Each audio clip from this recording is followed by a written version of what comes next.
Herkese merhaba. Bugün sizlerle beraber Tesla Model Y'nin üretkenini çıkartıyoruz. Biliyorsunuz Haziran ayında Tesla'yı almıştım ve Tesla'yı aldığım ilk günden, ilk saniyeden beri Tesla adlı uygulamayı kullanıyorum. Tesla adlı uygulama API'ler üzerinden Tesla'nın her şeyine erişebiliyor ve bunu kayıt altına alıyor. Zaten biraz sonra göreceksiniz. Benim arabamın içi kaç derece? Ben arabayla Türkiye'de nerelere gittim? Araba hangi tarihte neredeydi? Hangi tarihlerde hangi sürüşü yaptı? Sürüşlerde ne kadar enerji harcadı? Hangi sürüşün hangi kilometresinde frene bastım? O kadar detaylı görebiliyorsunuz ki eğer yakın zamanda bir Model Y alacaksanız ya da bu Tesla ne yapıyor kardeşim dediğinizde o rakamları görmek istiyorsanız bundan daha iyi bir video bulamazsınız. Çünkü Haziran ayından beri 14.000 kilometre yapmış bir Tesla'nın hem kışın hem yazın, yani bayağı kıştayız şu an, dışarıda deli gibi yağmur yağıyor, performanslarını beraber sizinle beraber görmüş olacağız. Şu anda ekranımı görüyorsunuz. Arabanın şu anda boşta durduğunu görebilmek mümkün. Gördüğünüz gibi 9.28'de park etmişim. Şu anda 13.41 ve bu arada 1.14 kW'lık enerji harcamış. Ve bunun da bana maliyetinin 20 kuruş olduğunu görebiliyorsunuz. Peki bu 3 saatte niye 1 kW'lık enerji harcadı? Çünkü Tesla şu anda bekçi modunda. Yani etrafını devamlı olarak izliyor. Ardından da sana bir şey olursa kayıt altına alıyor ve uzaktan da arabayı telefondan izleyebiliyorsunuz. Bunun özellikle bu soğuk kış gününde maliyeti, bu normalde %6 %7'lik bir şarj yiyordu. Ama size şöyle bir şey söyleyeyim. Kış olmasından dolayı bayağı da bir yemiş. Görmüş olduğunuz gibi burada kaçla başlamışız? %56 ile başlamışız. %54 ile gitmişiz. Gerçekten de akşama doğru bir 6-7 şarj yemiş olur. Burada da ne kadarlık bir kilometre kaybına uğradığımı görebiliyoruz arkadaşlar. Bu kadar detaya da inmiş olmayacağım. Ama mesela ben arabayı kullanırken görmüş olduğunuz gibi arabayı kaç derecede bırakmışım? 19 derecede bırakmışım. Genelde 19 derece bana iyi geliyor çünkü koltuk ısıtma ile beraber dengeliyorum. Ve görmüş olduğunuz gibi bir ara arabanın içi ısınmış ve tekrar soğumuş. Bunu ben yapmadım. Araba içi niye tekrar ısınmış? Çok garip. Güneş falan mı aldı acaba? Ne oldu bilmiyorum ama kendi içini ısıtmış. Yanlışlıkla kabin korumayı da açık bırakmış olabilirim. Ona bakarız. Havanın da dışarıda zaten 10 derece olduğunu görebiliyorsunuz. Yani şu anda aslında Tesla'yı canlı canlı gördük. Şu anda nerede ne yapıyor onu biliyoruz. Şimdi burada Tesla'nın konumunu görebiliyorsunuz aşağıda ama tabii ki ben bunu gizleyeceğim. Pilim %54, iklim, hava ve lastiklerim de iyi durumda olduğunu bana söylüyor, ancak lastiklerim aslında o kadar da iyi durumda değil. Pilim şu anda %54'lük seviyeyle 211 kilometre gidebilirmiş. Gerçek dünya menziline baktığınızda, ki bence bu gerçek olan, 170 kilometre gidebiliyor. Hayalet boşaltmanın da ne olduğunu hemen şuraya tıklayarak görelim. Bakın araç en son sürüldükten sonra ne kadar batarya yemiş, zaten bunu da görmüş olduk. İklim kısmına geçiyorum. Buradan aracınızı yönetebiliyorsunuz. İzinleri vermeniz gerekiyor. Lastikler kısmına geçiyorsunuz. Sağ ön lastiğimi şişirirken şişirme pompamın şarjı bittiği için şişirememiştim. O günden beridir de bir türlü nasip olmadı. Bundan dolayı biraz daha düşük burası. Tesla'nın bu Tesla uygulamasını sizler eğer isterseniz kendi telefonunuza da kurabiliyorsunuz. Özellikle sizlere bir affiliate link bırakacağım. Sizin için de avantajlı. Affiliate link üzerinden arkadaşlar hemen sizler de kayıt olabilirsiniz. İlk 14 gün bedava. Ardından belirli bir ücreti var. Ücret biraz yüksek ama bu videoyu izledikten sonra değeceğini düşünüyor olabilirsiniz. Rakamlara takık bir insansanız. Programlama kısmını görüyorsunuz. Bunları zaten biliyoruz. Yazılım kısmını da görüyorsunuz. Arabayı ben aldığımdan beri ne kadarlık bir sürede yazılım güncellemesi yapmışım. En son bir hafta önce yapmışım. Ondan önce 20 gün önce yapmışım. Ondan önce 21 gün, 10 gün, 15 gün. Neredeyse 2-3 haftada bir yazılım güncellemesi geliyor ve burada ayrıntıları görebiliyorsunuz. Özellikle şuralardaki bir yazılım güncellemesinde menü ve arayüz değişti. Şuralarda da klimanın arayüzü değişti ve güzel özellikler geldi. Eğer arabaya ne kadar da bir yazılım güncellemesi geliyor diye merak ediyorsanız işte sorunun cevabı bu. Beğenime baktığınızda burada gizleyeceğim mi? Gizleyeceğim bilgiler yok. Hatta açık açık bakabiliriz. Bakın burada hangi API versiyonuma sahip olduğunu, şu an Supercharge'ı kullanabildiğimi, arabanın ekranının isminin ne olduğunu falan görebiliyoruz. Bunlar da değişik şeyler. Etkinlik, bu aracı ben sürerken neler oldu bunu bizlere söylüyor arkadaşlar. Bakın şu araba şu anda uyuyormuş. Ve burada nerelerde mesela Kasım 30'da araba uyuyor. Tekrar geldiğinizde çevrim içi uyuyor. Burada aslında arabanın uyanık ya da uyanık olmadığını anlayabiliyorsunuz. Arabanın uyanık olma mevzusu da şu aslında. Ben arabayı eğer uzun süre kullanmasam uyuyor. Windows'un uyku modu gibi düşünebilirsiniz. Ve bu sayede bataryasını harcamıyor. Gerçekten de çok uzun süreler bataryasını harcamadan durabiliyor. Ancak arabaya uzaktan erişmeye çalıştığınızda bazen uyanmıyor. Yani diyelim ki arabanın anahtarını aldınız, kartını, gittiniz yurt dışına. Dediniz ki eşim arabayı kullanmak zorunda kalırsa anahtar yanımda kaldı, ben uzaktan açarım. Tesla bazen uyanmıyor. Böyle şeyler de oluyor. Aklınızda olsun. Ve son zamanlarda aracın şarj durumunu görebiliyoruz. Bakın şu anda %12'lik bir şarjla ben aracı Kasım 29'da şarj etmişim. Ardından da buradaki işte 2 gün süre içerisinde benim aracın şarjının nasıl azaldığını görebiliyorsunuz. Pil seviyesini görebiliyorsunuz, aralığı görebiliyorsunuz ve kilometre sayacını görebiliyorsunuz. Aslında buradan oturup ne kadar işte kilometre yapmışım hesaplayabilirsiniz ama ben aslında buna biraz sonra geleceğim. Daha güzel menüler bizleri karşılayacak. İç sıcaklığı görebiliyoruz. Bakın araba, benim evimde garaj var. Garajda dururken genelde 17 derece civarlarındaymış. Sonra dışarı çıkmışım. Tekrar herhalde MR'ın garajına falan girdim. Böyle yükselmiş ya da güneş görmüş. Burada gücü görebiliyorsunuz. Bakın aracı ben şarj etmeye başladığımda 170 kW'lara kadar çıkmış mıyım? Kaça çıkmışım? 80'e kadar çıkmışım. Aslında bunu bilerek yaptım. Niye bilerek yaptım? Sizler Tesla'yı şarj ederken eğer ben Tesla süper şarjıra gidiyorum derseniz bataryayı ısıtmaya başlıyor. Ve bu sayede daha hızlı bir şekilde araba şarj olabiliyor. Ben MR'a gidecektim. Yeni ofis için boya alacaktım ve uzun süre kalacaktım. Araba normalde 50 dakikalarda şarj olurdu ama ben istedim ki böyle 1 saat 10 dakikaları çıksın.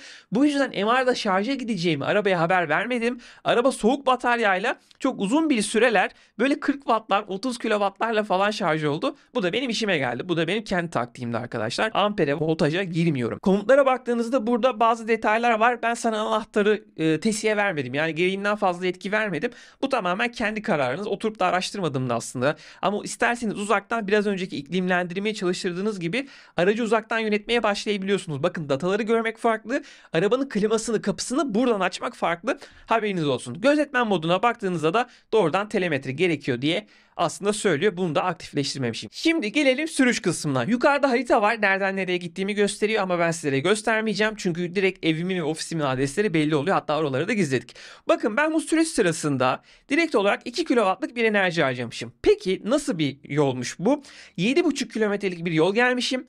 Ciddi manada trafik vardı. Hava soğuktu. Dur kalklıydı. Arada sırada da ani gazlanmalar yaptım. Ve burada 2 kW yemiş. Ve bunun da bana maliyeti 37 kuruş diyor. Ama şu anda burada bir hata var. Büyük ihtimalle burayı güncellemedim. Elektrik paralarını, o yüzden yanlış bir hesaplama yapıyor. Kilovatı direkt olarak 2 ile çarpabilirsiniz. 2 kW da aslında ortalama 4 lira.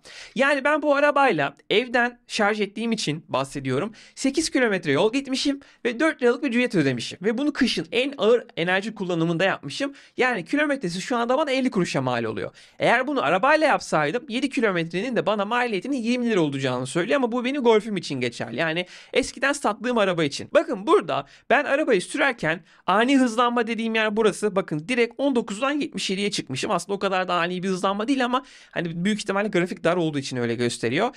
Görmüş olduğunuz gibi ne kadarlık yükselti yapmışım? 130 metre yükselmişim. Sonuçta Kadıköy'den daha yukarı yerlere doğru geliyorsunuz. Menzil verimliliğine baktığınızda burada biraz daha verimsiz kullandığımı görebiliyorsunuz. Ancak trafik vardı, hava soğuktu. Bunu dikkate almanız gerekiyor. Pil ne olmuş? %60'dan 56'ya gelmiş. Aslında baktığınızda arkadaşlar sizler bu arabayla her gün gitseniz gelseniz harcayacağınız maksimum menzil 6. Bu tabii ki benim enerji kullanımım için geçerliydi. Alt tarafa baktığınızda burada benim sayıcımı da görebiliyorsunuz. Yani kilometre sayıcı neredeymiş? Ben sabah yola çıktığımda nereye geldiğini görebiliyorsunuz. Peki tamam, bu benim gündelik hayatımdaki olaydı. Uzun yolda ne oluyor? Buna da bakacağız ama önce şunu göstereyim. Tesla klima konusunda ne kadar başarılı? Bakın ben arabayı 19'da tutuyorum dedim. Ben arabaya bindiğimde arabayı 20 dereceye kadar çıkarmış. Ardından bunu ben de yapmış olabilirim, hatırlamıyorum.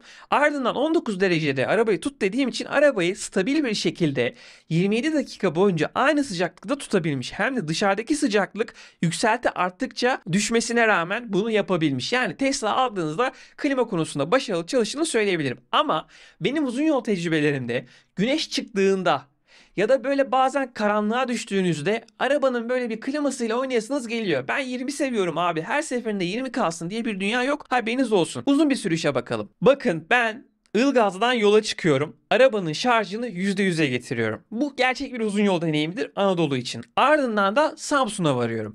Şurada biraz yokuş var. Burada da biraz yokuş inişi var arkadaşlar. Buradaki 286 kilometrelik 3 saatlik yolculukta ben tam 45 kW harcıyorum. Şu anda aracı Turgo üzerinden şarj ettiğinizde kilovatı 10 liraya alıyorsunuz ve ben burada 286 kilometrelik yolu gidip 45 kW harcıyorum. Ardından da 45 çarpı 10'dan 450 liraya aslında dışarıdaki şarjla bu yolu mal edebiliyorum. 1 lirayla 1,5 lira arasında bir bana enerji maliyeti oluyor. Sizler arkadaşlar Tesla alırsanız sıcak bir havada %100 ile yola çıktığınızda 286 kilometre gidebiliyor ve sonunda %15 şarja kalabiliyorsunuz ki bu bence güvenli menzildir. Uzun yolda bu şekilde arabanızı ayarlamanız gerekiyor. Burada aşağıya doğru kaydırdığımda hızımı da görebiliyorsunuz. Bakın hızım 106, 110, 106, 116, 116.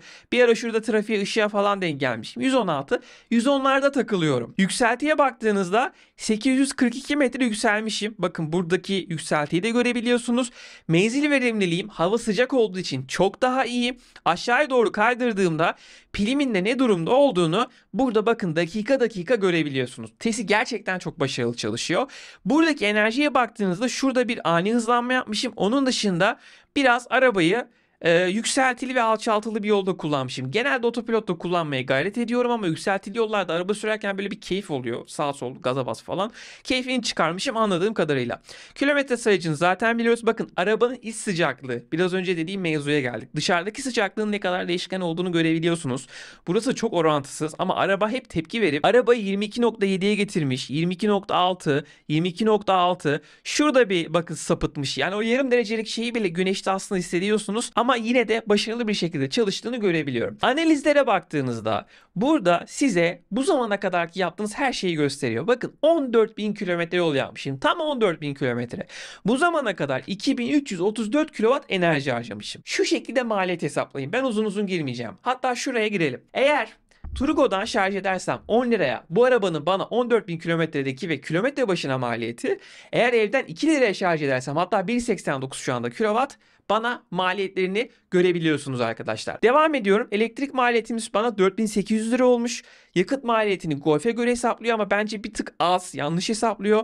Arabayı 11 gün boyunca sürmüşüm ve arabaya 765 defa sürüşe başlatmışım. Bu park ederken işte 5 dakika markete uğramak dahil ve araç gördüğünüz gibi kilometrede 167 watt harcamış. Yani aslında 100 kilometrede 16.7 kilowatt harcamış. Güzel. Yani biraz uzun yolun etkisi var bunda. Ben bunu 14'ler, 15'ler beklerdim arabayı satın almadan ama böyle bir 5-6 bin kilometresi uzun yolda, kalanı şehir içindeki bir Tesla'nın neler yapabildiğini görebiliyorsunuz. Burada da sizin aslında canlı bir şekilde durdurup bakabilirsiniz. Hız verimliliğini, sıcak verimliliğini görebiliyorsunuz. Şimdi buraya girip uzun uzun bunları anlatmayacağım ama eğer merak eden varsa bak söylüyorum, bu rakamları gerçekten başka kimse gösteremez size videolarda. Çünkü TES'i daha detaylı bir şey gösterebilir mi bilmiyorum ama eğer isterseniz kanala abone olup beni destekleyebilirsiniz. Şimdiden söylemiş olayım. Ücretlere baktığınızda bakın burada arabayı en son şarj ettiğimi görebiliyorsunuz. %12'den %97'ye arabayı 56 dakikada şarj etmişim ama söylediğim gibi bu aracı ben ısıtmamıştım. Isıttığım bir senaryoya bakalım. Son 30 gün içerisinde bakın %2. Ben bu arabayı ısıtmıştım söyleyeyim. %2'den %100'e 1 saat 4 dakikada gelmiş. Şuraya bakalım. Burada da arabayı ısıtmıştım. %1'den %100'e 56 dakikada gelmiş. Yani demek ki o ısıtmanın da ne kadar verimli olduğuyla alakalı da bir durum var arkadaşlar. Gördüğünüz gibi 52 kW'ı 56 dakikada almışım. 52 kW'ı 1 saat 4 dakikada almışım. Bu arada Tesla süper şarjı da gerçekten çok sıra oluyor. Belki de sırasında hani bataryanın iklimlendirmesi bittiyse kaybetmişimdir. Ama bakın Tesla ne kadar sürede şarj oluyor diye merak edenler varsa, ben arabayı almadan hep merak ediyordum. Isıtılmış bir bataryayla 55 dakikada bu işi yapabiliyor arkadaşlar. Haberiniz olsun. Son 30 gün içerisinde arabaya ne kadarlık şarj eklemişim? 183 kW'lık şarj eklemişim. Kullanılan enerji 199. Yani şu anda eksideyim ama zaten bataryadaki ceptekini yiyorum. Elektrik maliyetini görebiliyorsunuz. Yakıt maliyetini görebiliyorsunuz ve şarj verimliliğini görebiliyorsunuz. %92. Aslında baktığınızda güzel. Yani hemen şuradan şeyi değiştireceğim. Tüm zamanlar yapıyorum. Ve burada şarj verimliliğine baktığınızda 2024'te %90 olduğunu görebiliyoruz arkadaşlar. Güzel. Yakıt maliyetinin de şu ana kadar eğer arabam olsaydı 50.000 olduğunu görebilmek mümkün. Arabayı da 112 defa şarja takmışım. Pil sağlığına baktığınızda bu araç 14.000 kilometre yol yapmasına rağmen hala %100'lük bir pil ömründe gözüküyor. Bu tamamen tahmini bir rakam. Hani Tesla'nın orijinal rakamı değil. Ona göre yapabilirsiniz. Ve arabanın 192 kilometrelik bir menzile sahip olacağını görebiliyoruz. Aslında Tesla'nın uzun yolda 300 kilometrelere yakın, şehir içinde de 340 kilometrelere yakın safe, yani o şarj istasyonuna gittiğinizde hala %10'luk bir enerjinizin kaldığını varsayarak çok rahat bir şekilde söyleyebilirim arkadaşlar. Buraya baktığınızda Apple Watch'unuzu ekleyebiliyorsunuz. Maliyet tahminleri bunları nereden buluyor? Tamamen benim işte Türkiye'de elektrik 1.98 dememden buluyor. Kayıtlı konumlarda şöyle, ben evdeyim. Yani Yani burası ev. Evden şarj edersen bu kadarlık maliyetle şarj oluyor. Ofisten şarj edersen bu kadarlık maliyetle şarj oluyor diye söylediğim yerler arkadaşlar. Daha fazla kısmına baktığımızda da burada yazılımını izleyebiliyorsunuz. Yönlendirmelere bakabiliyorsunuz. Yazılım izleyicinin ne olduğunu da söyleyeyim sizlere. Araba şu anda hangi sürümler alıyor? Bakın mesela Tesla şu yazılım güncellemesini dağıtıma vermiş. Bunu kaldırmış ve aslında daha dün yeni bir yazılım güncellemesi çıkmış. Gelen yazılım güncellemesiyle beraber de neler olduğunu, hangi ülkelerde yayınlandığını görebiliyorsunuz ama burada herhangi bir şey yokmuş. Tesla'yı ne kadar sürerseniz işte şehir içerisinde kışın ne kadar enerji harcayacağınızı gördük. Tesla'nın uzun yolda İç Anadolu yolunda ne kadar harcayacağını gördük. Tesla'nın oradaki tepkilerini, klimayı ne kadar iyi ayarlayabileceğini, tahmini batarya ömrünü, bu zamana kadar kaç defa şarj ettiğimi çok detaylı rakamlara baktık. Umarım sizleri iddia ettiğim gibi mutlu etmişimdir. Yorumlar kısmınıza lütfen fikirlerinizi yazın. Tesla Türkiye'de satın alınır mı? Birinci soru. İkinci soru, elektrikli otomobil Türkiye'de satın alır mı? Lütfen yorumlara yazmayı unutmayın ve beni takip ederseniz de bunun gibi videoları sizlere çekmeye devam edeceğiz. Benden şimdi bu kadar. Bir başka videoda görüşmek üzere. Hoşça kalın.